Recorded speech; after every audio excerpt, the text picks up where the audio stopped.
I'd like to call to order the regular council meeting for the City of Springdale for June 3rd, 2026. If we could all rise for the Pledge of Allegiance. I pledge allegiance to the flag of the United States of America and to the republic for which it stands, one nation, under God, indivisible, with liberty and justice for all. All right, Ms. Brown, if you take roll. Mr. Gleaves. Present. Mr. Hall. Present. Mr. Jacobs. Present. Ms. McFarland. Present. Ms. Thompson. Present. Mrs. Webster. Present. Mr. Anderson. Present. Council, in your packet, you had the minutes from the May 20th, 2026 meeting. What is your pleasure? Motion to adopt. Second. Moved and seconded. Questions, discussions, update, changes? All right, seeing none, all those in favor of approving the minutes as published signify by saying aye. Aye. Opposed? Abstentions? The minutes are approved by acclamation.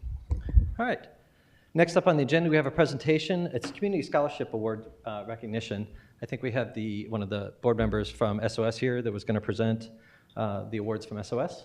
Ms. Tudor? Good evening. I'm Julie Tudor. I'm the treasurer of Springdale Offering Support. And a few years back, we decided that we wanted to give back more to the community than we already do. So we decided we were going to do scholarships, award scholarships. Well, we started off like $1,000, $1,500. And anyway, we've come a long way, and we decided this year that we were going to increase the dollar amounts, hopefully to entice our number of applicants, which it did. We actually had 6 people apply this year, and all very, very worthy, good candidates. But there, unfortunately, are only 2 winners. Our first winner is for a $2,000 scholarship, and that was awarded to Kaya Toller, and she will be attending Miami University in the fall. If I could have Kaya come up.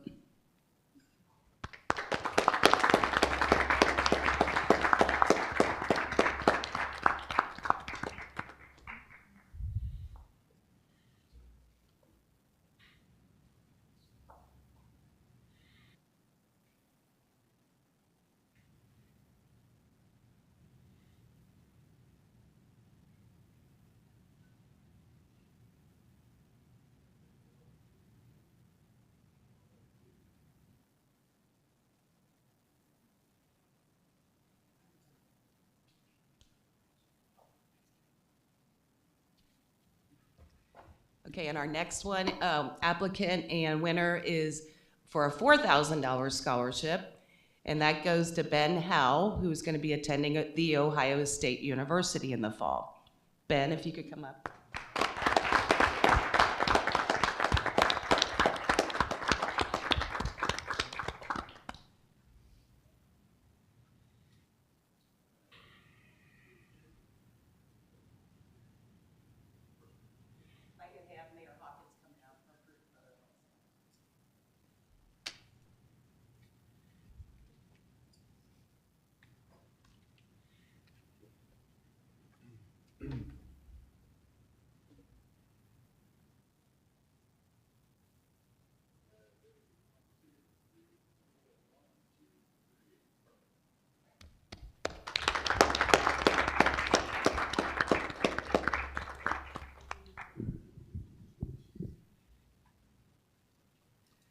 And I might add that Ben is like brother because his brother won the scholarship a couple years ago. Thank you. And I think is also going to The Ohio State University, so it is truly a chip off the old block. But congratulations to both our winners, and thank you for SOS for continuing to contribute to the community. It's great to see these very public awards. It's nice to remind people that the money that sometimes gets donated through fundraisers like the Santa 5K goes to SOS, or at least a portion of it goes to SOS, and you see that tonight going right back into our community members with the focus on people who are volunteering and supporting our community. So congratulations to the winner, and thank you for SOS for continuing to contribute to our community. All right. You guys are welcome to stay for the rest of us, but we're going to get into a lot of legislation. We won't be offended if you want to leave, but you're welcome to stay, of course. But if you stand up, it'll probably be another hour or so here. So, well, you didn't have to do it so quickly. Gosh.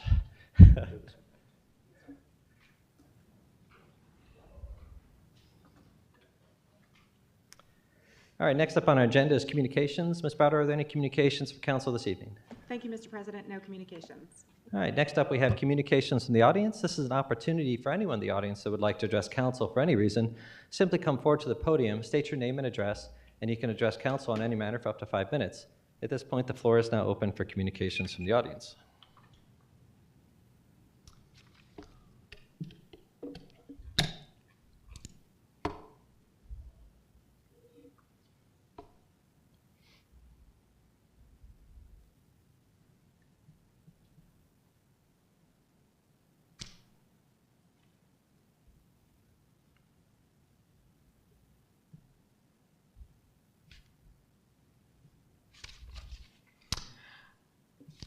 Hello, my name is Ian Weisskopf. I'm here to bring attention to a state constitutional amendment initiative, of which the petition I've been circulating, that would prohibit the construction and modification of existing properties into data centers that have an aggregate monthly demand or peak load greater than 25 megawatts. Capping them on energy this way to allow, data centers that are for server hosting, backup servers, data storage, what they've been used for decades at this point.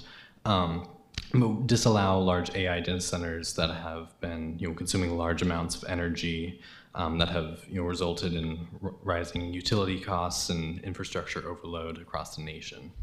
You can find more about the petition, including the text of the amendment, on conserveohio.com.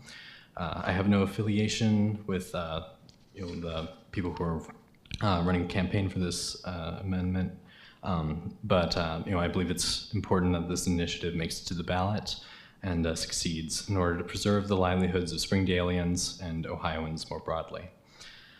Springdale may not have lots of the big empty lots that these data centers have been buying up, but I believe that the effects of these centers have been statewide and even region spanning. All of this is even before considering AI itself and the effect it might be having on the economy or may yet to have on the economy.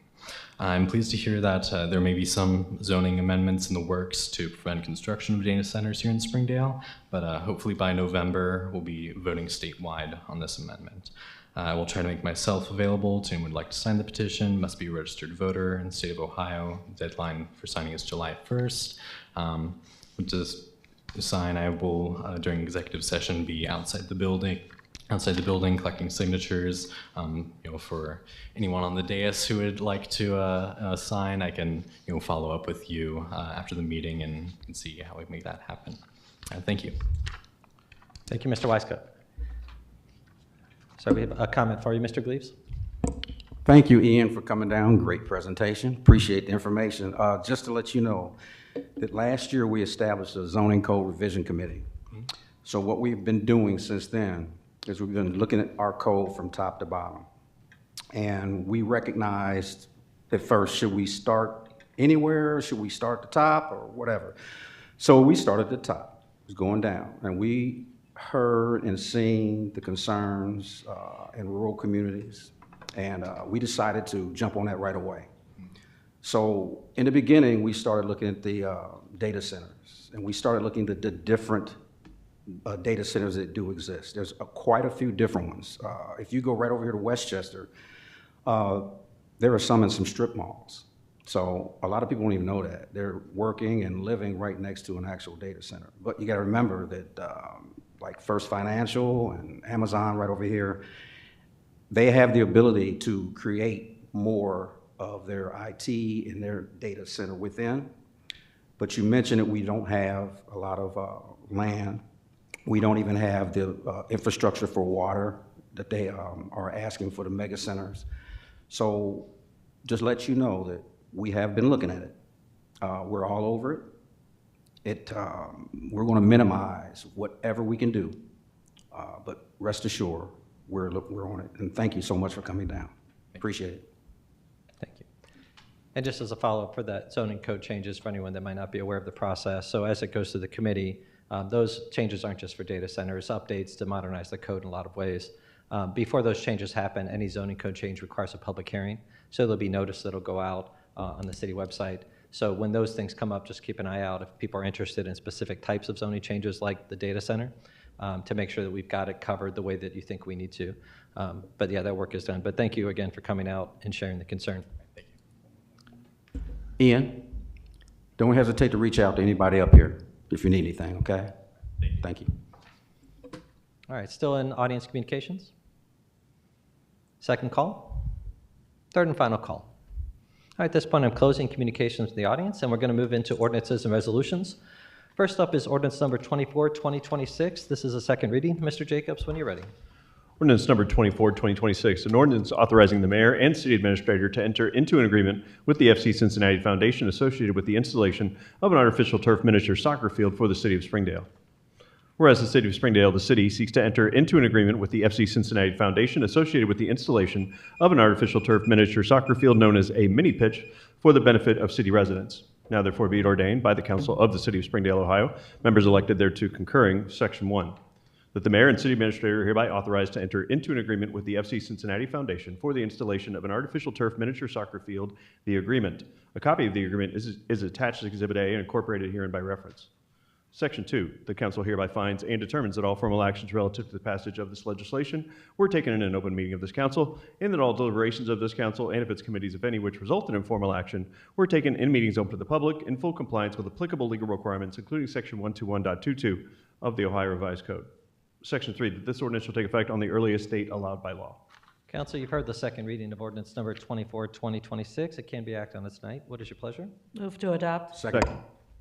Moved in second. I think I heard Mr. Jacobs ahead of the tape line for seconding. All right.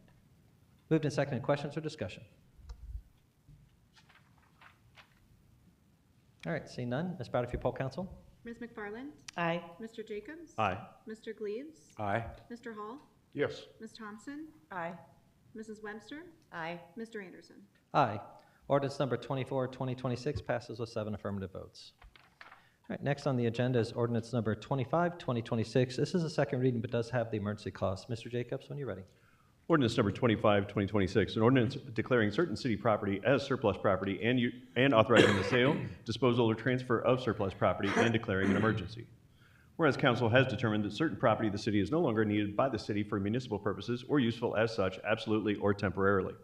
Now therefore be it ordained by the council of the city of Springdale, Ohio, members elected thereto concurring, section 1.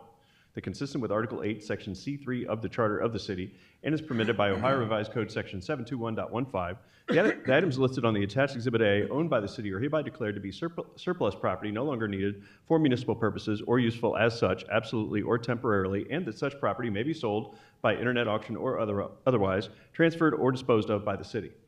Section 2, that the city administrator is hereby authorized to dispose of said property in the manner specified herein. Section 3, the council hereby finds and determines that all formal actions relative to the passage of this legislation were taken in an open meeting of this council, and that all deliberations of this council and of its committees, if any, which resulted in formal action, were taken in meetings open to the public in full compliance with applicable legal requirements, including Section 121.22 of the Ohio Revised Code. Section 4, that this ordinance shall take effect on the earliest date allowed by law. Section 5, this ordinance shall be an emergency measure necessary for the preservation of the public peace, health, safety, and general welfare, and shall, subject to the terms of Article 2D3D of the Charter, be effective immediately.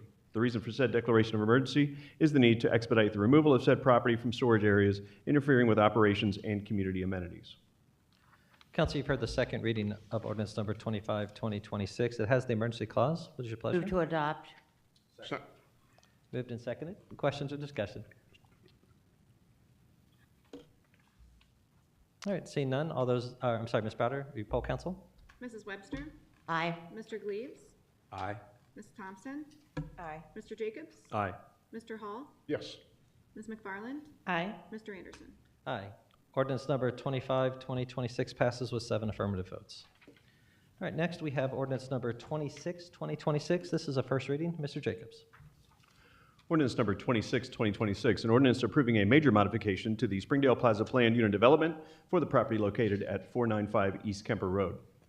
Whereas the Council of the City of Springdale, Ohio, the Council has previously approved the Springdale Plaza Planned Unit Development, the PUD, and whereas the applicant has submitted an application for a major modification to the PUD located at 495 East Kemper Road to allow for a modification to be made by Dutch Brothers to allow for a drive-through coffee shop, and Whereas at its meeting of May 11th, 2026, the Planning Commission recommended approval of the proposed major modification, and whereas a public hearing was held by council on June 17th pursuant to the requirements of the zoning code, now therefore be it ordained by the council of the city of Springdale, Ohio, members elected thereto concurring. Section 1, the major modification to the Springdale Plaza PUD associated with the modification of the property at 495 East Kemper Road to allow for a modification to be made by Dutch Brothers to allow for a drive-through coffee shop, which has been reviewed and approved by the Planning Commission in accordance with the attached Exhibit A, which is incorporated herein by reference, is hereby approved, subject to the conditions of the Planning Commission, including A, staff, city engineer, and city planner recommendations and considerations contained in their reports, and B, as a PUD, this shall include staff, law director, and city approvals of covenants as necessary. Section 2, council hereby finds and determines that all formal actions relative to the passage of this legislation were taken in an open meeting of this council, and that all deliberations of this council and of its committees, if any, which resulted in formal action, were taken in meetings open to the public in full compliance with applicable legal requirements, including Section 121.22 of the Ohio Revised Code.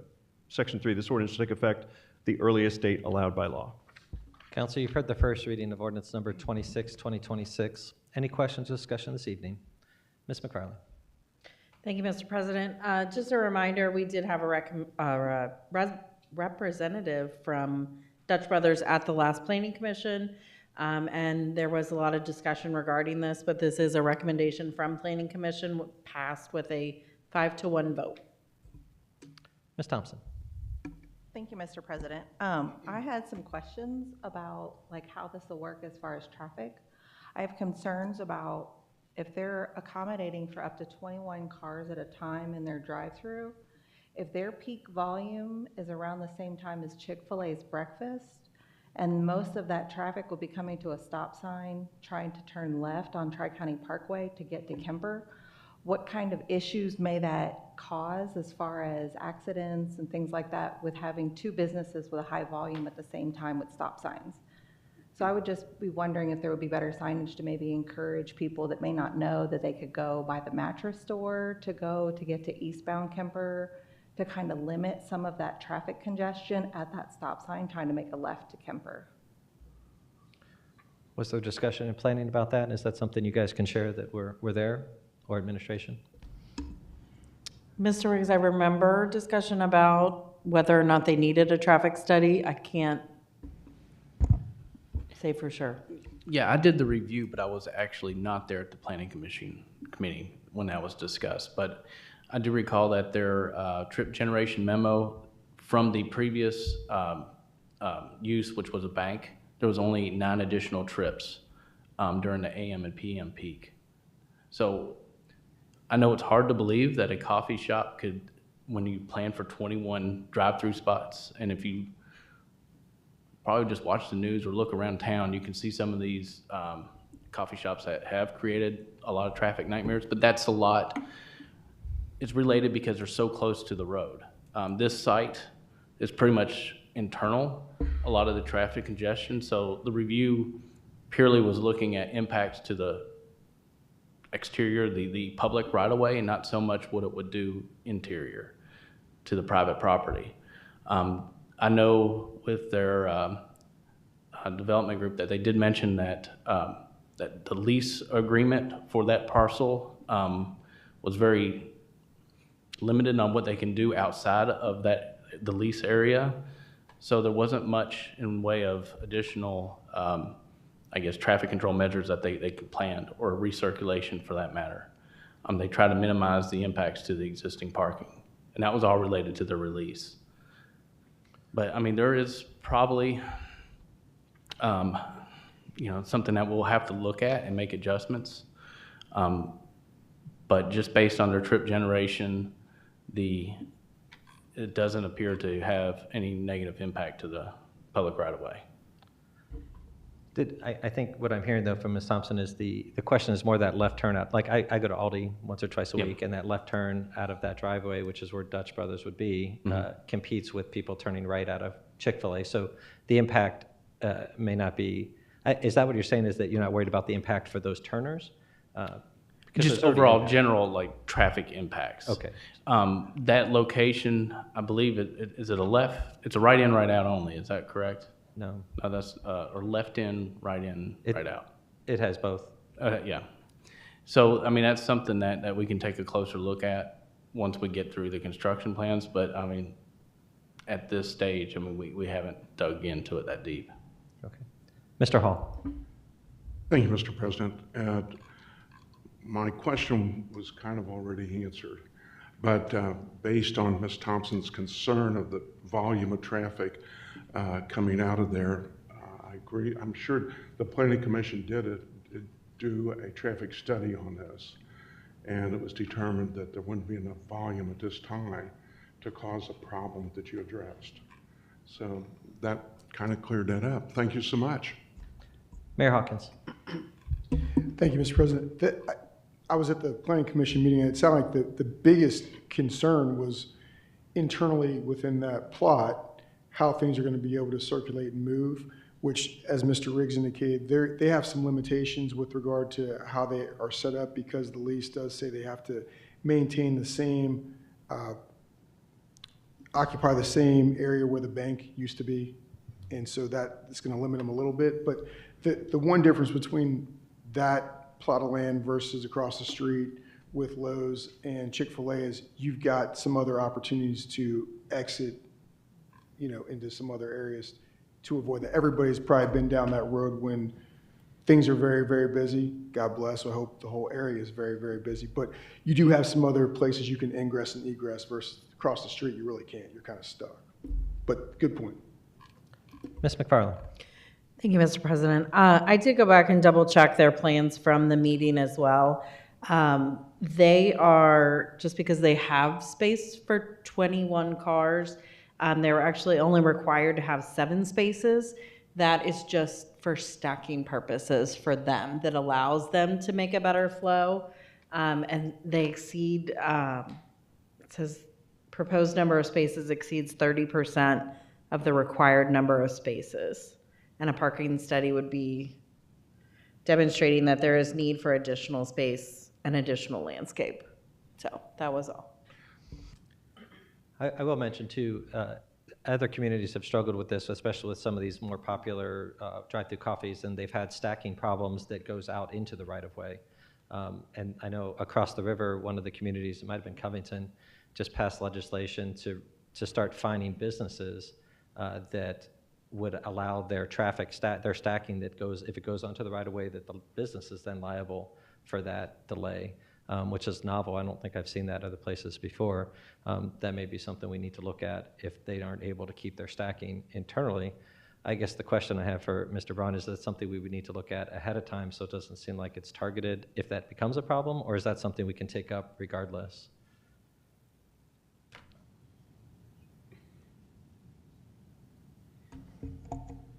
Mr. Braun. Yeah, it's not currently a condition that's in there. If you wanted to add that you reserve the right to review that, you could do that as a condition. Okay.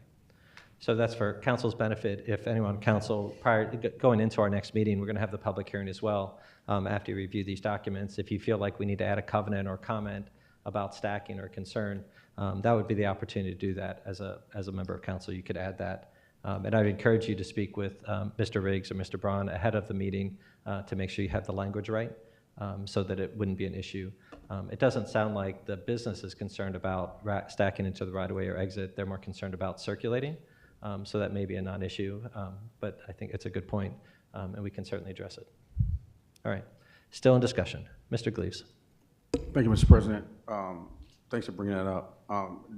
It's one thing we need to recognize that they do have a local location in Finneytown. And I have not heard of any issues. Well, I've seen some things, but not heard of too many issues. But maybe we just need to look at the fact that they do have some problems, and they do have a location. That's what I'm basically want to add.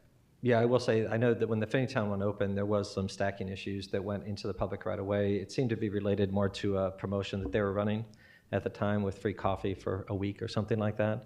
I know when I went down Winton one time during that, it's right next to the garden center, and they were stacked onto Winton Road and around the building from 2 sides, both onto the street and onto Winton Road.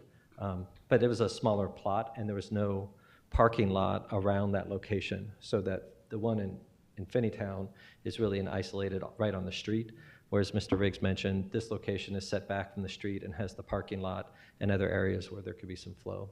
So maybe that's a difference. But it definitely does draw attention, especially when it opens, especially if they're giving away free coffee or things like that. People line up for it. The key to those drive-throughs are basically their timing. They can internally have backups as well as, which can lead to the traffic backup. So it depends on how they want to keep on track with what they have. So we'll just monitor and see how it goes. I think it's a good problem to have. Any other questions or discussion this evening? All right, seeing none, we will see this again at our next meeting. And also as a reminder for that meeting, there will also be a public hearing related to this change. All right, we'll move on now to ordinance number 27, 2026. This is also a first reading. Mr. Jacobs. Ordinance number 27, 2026, an ordinance accepting a bid and authorizing the mayor and city administrator to enter into an agreement with Donald & McCarthy Enterprises for the Springdale EV charging station installations project.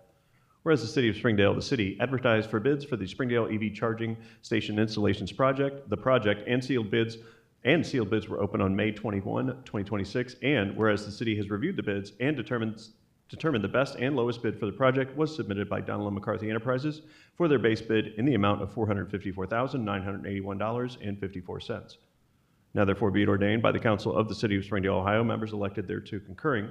Section 1, the City of Springdale City Council, the Council finds the bid submitted by Donald & McCarthy Enterprises in the amount of $454,981.54 to be the best and lowest bid submitted for the Springdale EV charging station installations project.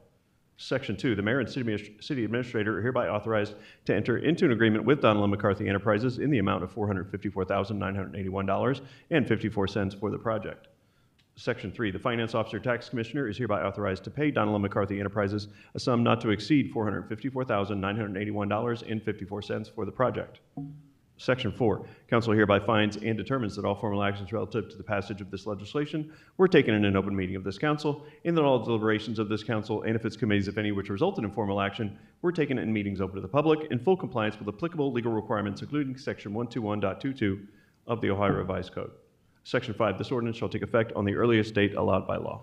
Council, you've heard the first reading of ordinance number 27, 2026. Any questions or discussion this evening?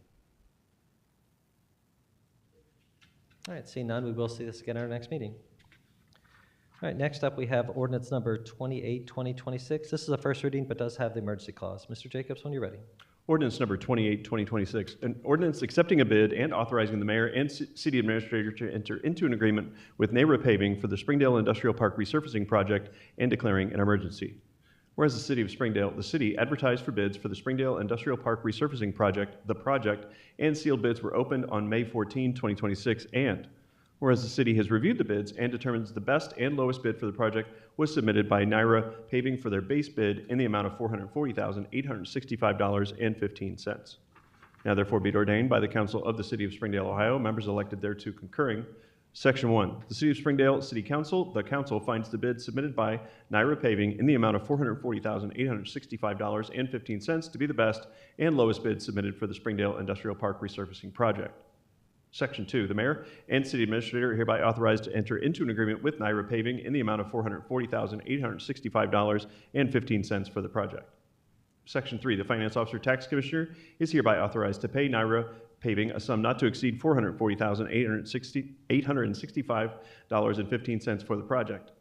Section 4, council hereby finds and determines that all formal actions relative to the passage of this legislation were taken in an open meeting of this council, and that all deliberations of this council and of its committees, if any, which resulted in formal action, were taken in meetings open to the public in full compliance with applicable legal requirements, including Section 121.22 of the Ohio Revised Code.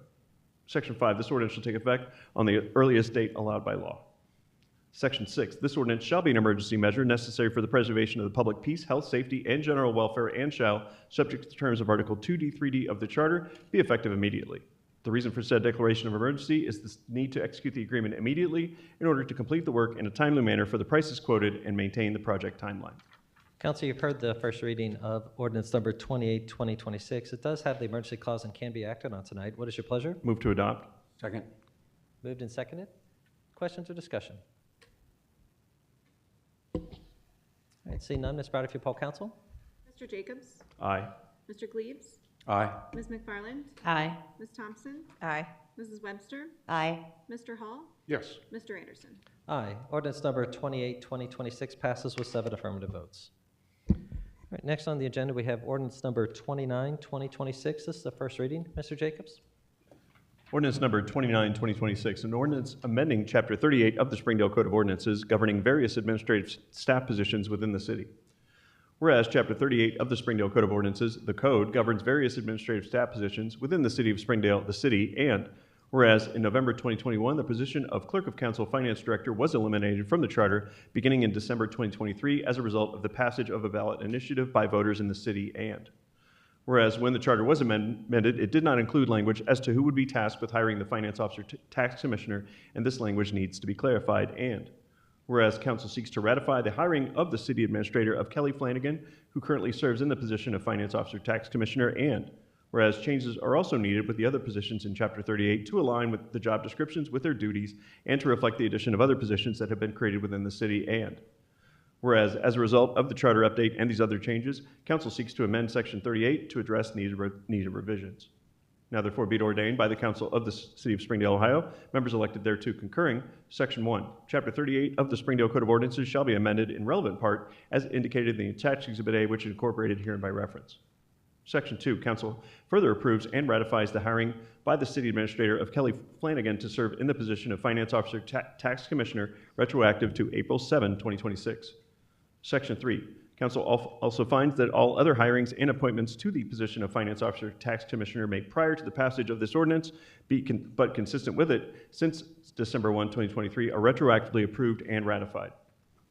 Section 4, this council hereby finds and determines that all formal actions relative to the passage of this ordinance were taken in an open meeting of this council, and that all deliberations of this council and of its committees, if any, which resulted in formal action, were taken in meetings open to the public in full compliance with applicable legal requirements, including Section 121.22 of the Ohio Revised Code.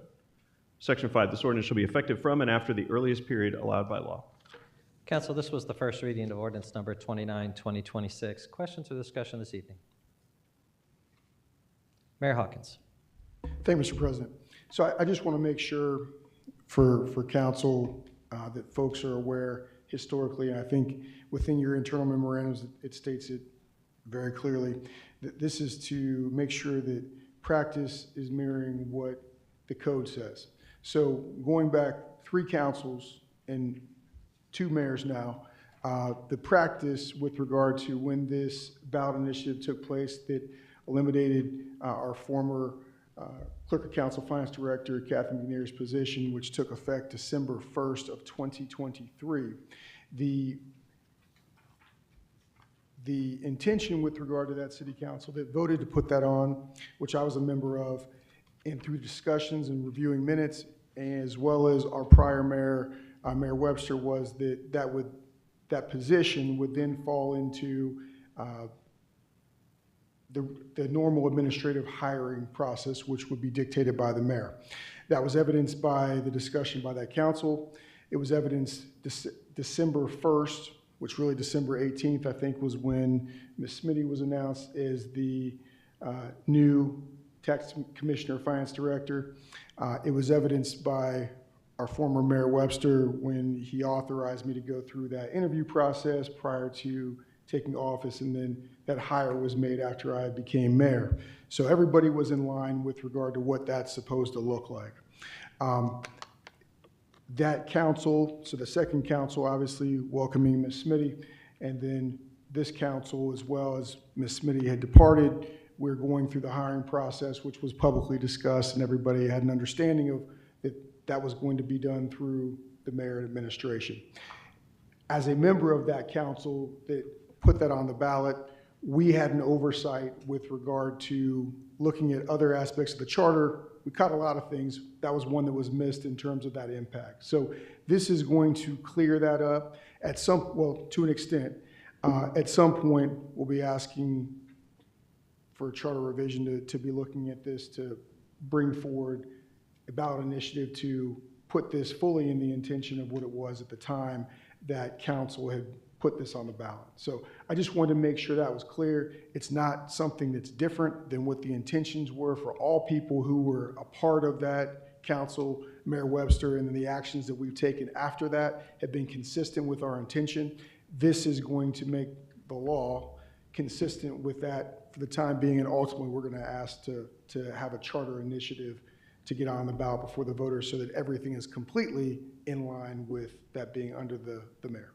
Thank you. Thank you. And to add to that, the reason I had mentioned in our last meeting that we might need to have a session in July was this was just coming out, and we were trying to figure out if we needed to try to have extra meetings to get through the process, to get with charter revision, see if we needed to push through any of those changes, or if the ordinance would be sufficient to make sure that our structure was correct.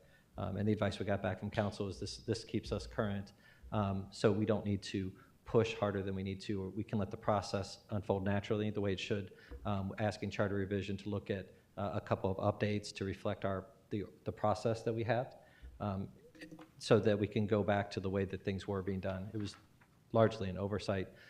There's a couple lines in the charter that make things just a little bit more difficult and not in line with what was intended at the time. So I say that only to let you know that based on what we have tonight, I don't believe that we're going to need to have that extra meeting put back on the calendar, because I think we can let charter revision work through its whatever time frame and process that it has once we get together what all those changes that we're going to ask them to look at is. And there'll be more on that through administration and council in coming meetings. But just so you know where that came from, it's just it's more of an administrative update. But if there's any other questions about it, this is an opportunity to ask them. The other thing I will mention is I passed out an updated organizational chart that Mr. Yule had shared that shows, that now reflects kind of the structure of the city. The organizational layout of the city administration is actually inside of council's purview, and we hadn't had an updated chart in a while. So I wanted to make sure everyone on council had the updated org chart. So thank you, Mr. Yule, for putting that together. When there's structural changes to this org chart, those are things that at least our current code of ordinances require council to take action on, which is why you see some of the things in here in this ordinance, updating a couple of smaller things just to reflect what's being done. So, all right, Ms. Webster. I have a question about one of the whereases. The whereas changes are also needed within other positions than Chapter 38 to align the job descriptions with their duties and to reflect the addition of other positions that have been created within the city. What are those? Sure. So if you look at Exhibit A that was included in it, there's a red line copy of those changes, and that's in your packet. The two that I'm aware of that come to mind is we changed the term for building official to chief building official, which reflects the role, and then also added a definition for facilities and grounds superintendent, which is a position that's been in our pay chart and is filled currently, but wasn't actually in our ordinances as a position. So those are all in your Exhibit A. But all these positions will continue to be under the mayor? So yes, the updated org chart doesn't change that. It just, we have to update, council has to update the org chart. So that's what this is doing. And council is responsible for those positions to be defined. Those are included inside of Chapter 38 of the Code of Ordinances, which council has to update. So this was work that we had done between Mr. Braun, administration, and myself, had made sure that we got what we were aware of. But if there's other things that you're concerned about, this is a chance to say what they are. To my knowledge, the mayor has always made the appointments, like in the finance committee and other places. So you're not changing that? So all of the changes are redlined in the exhibit. This has nothing to do with commissions. The only changes we're making are actually to staff positions. And the largest concern is there's an explicit line in the charter about who can hire the finance director. And that's what we're addressing. Like that's not permitted. When we made those changes, the mayor can't make that appointment, which is why we have it set up here. Kind of correcting a typo, more or less? I think so. I think it's that level because none of this has been done below board. It's all been very public, as Mayor Hawkins mentioned when he was describing the process that we went through in the past years. This came up when we were doing just a general review of the charter and the code. It popped out that there was this oversight, and we kind of followed it down that rabbit hole to make sure that we're staying current. This doesn't change appointment process. It doesn't change commissions. if you look at Exhibit A that's included, there's a red line copy. I mean, I think it's about 5 sentences and 6 words that are included in that are being changed. Chief building official, the facilities and ground superintendent, and then what the hiring process, who can appoint the finance officer, tax commissioner, because it was a gap. And that's set up to be this currently with the city administrator. And that's why we need to have charter look at it, because it's the only executive level department position that isn't appointed by the mayor right now. And that's just a consequence of the way we made those changes. So prior to the charter changes, it was an elected position. When we changed it to an appointed position inside of administration, we didn't update the exclusion about who can appoint that position. So we're correcting that. We do have a strong mayor government, and I hope that none of this is going to do anything to hurt that. I mean, you're welcome to look at, the changes are all redlined. So if there's something there that concerns you, we'll see this again in our next meeting. And I don't want to put, the mayor doesn't have a vote, but I don't want to put you on the spot, but this was largely drafted through administration. I collaborated on it. Mayor Hawkins? Thank you, Mr. President.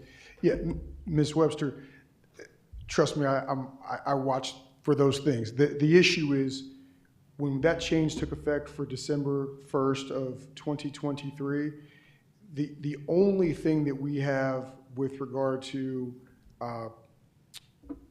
a city employee that was not under the dominion of the mayor hiring, because of the charter saying that the mayor was excluded from hiring because it was the old language, it was just an oversight, we didn't fix it. So this fixes at least bringing it back into administration so that the city administrator is authorized to make the hire. We can't change the legislation to say that the mayor can make that hire right now because it runs afoul of the charter.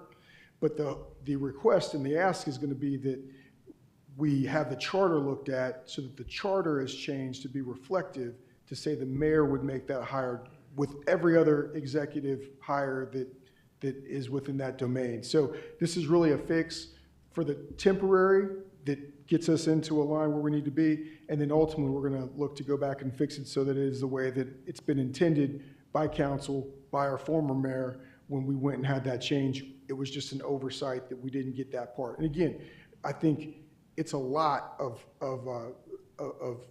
things to look at in that document, and we caught a bunch of them. But like I said, as a member of that council, that falls on council. We own that. It was an oversight, and so now we just got to fix it. Okay, thank you. I just want to make sure everything stays intact. Yes. Yeah, that was our intent when we went through it. I also want to make one more comment on it. I want to make sure we're very clear.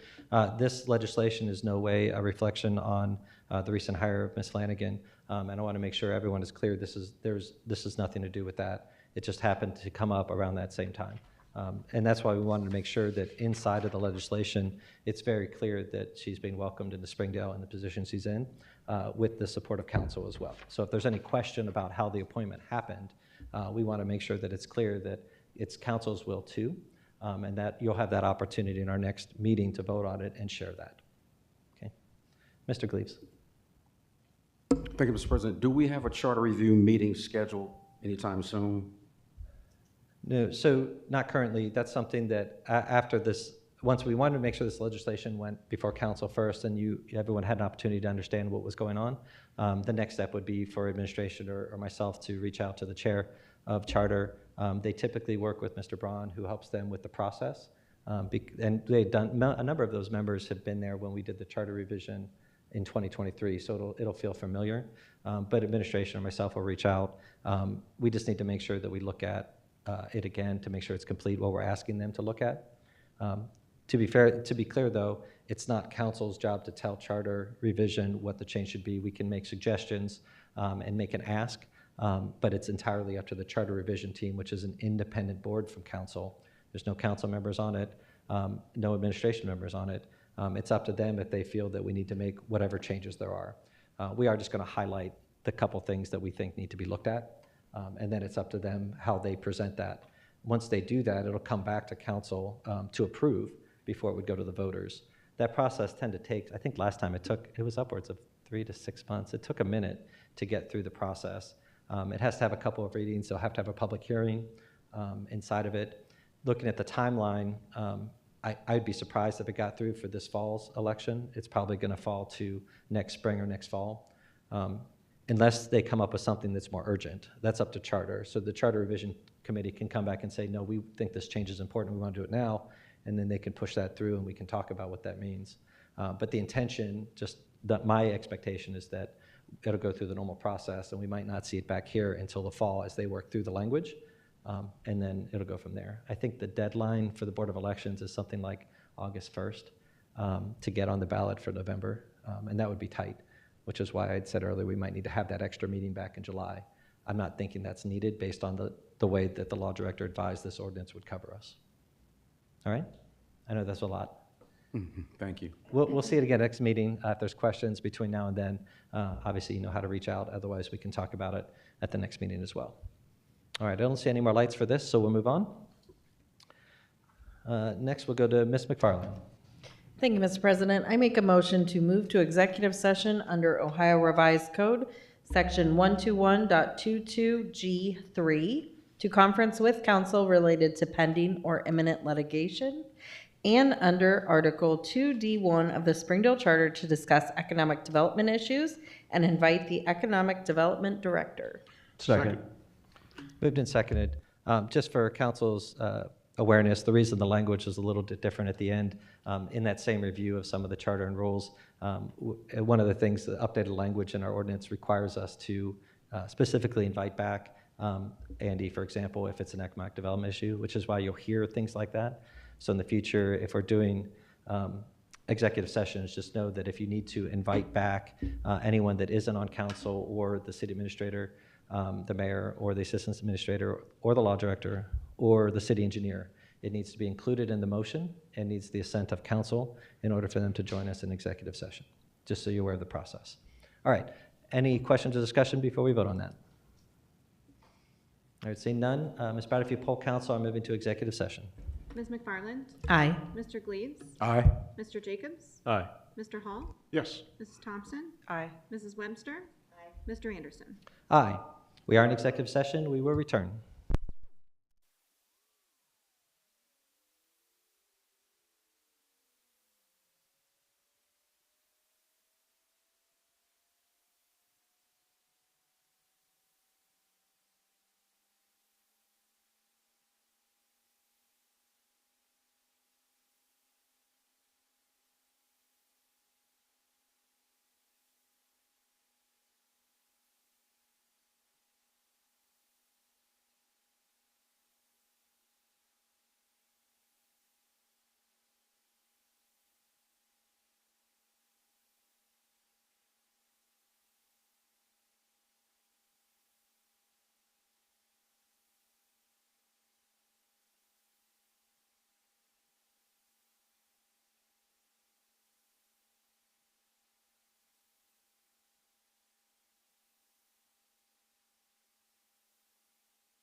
Council has returned from executive session. We're going to move on with the agenda. Next on the agenda is old business. Is there any old business anyone on council or administration would like to bring forward this evening?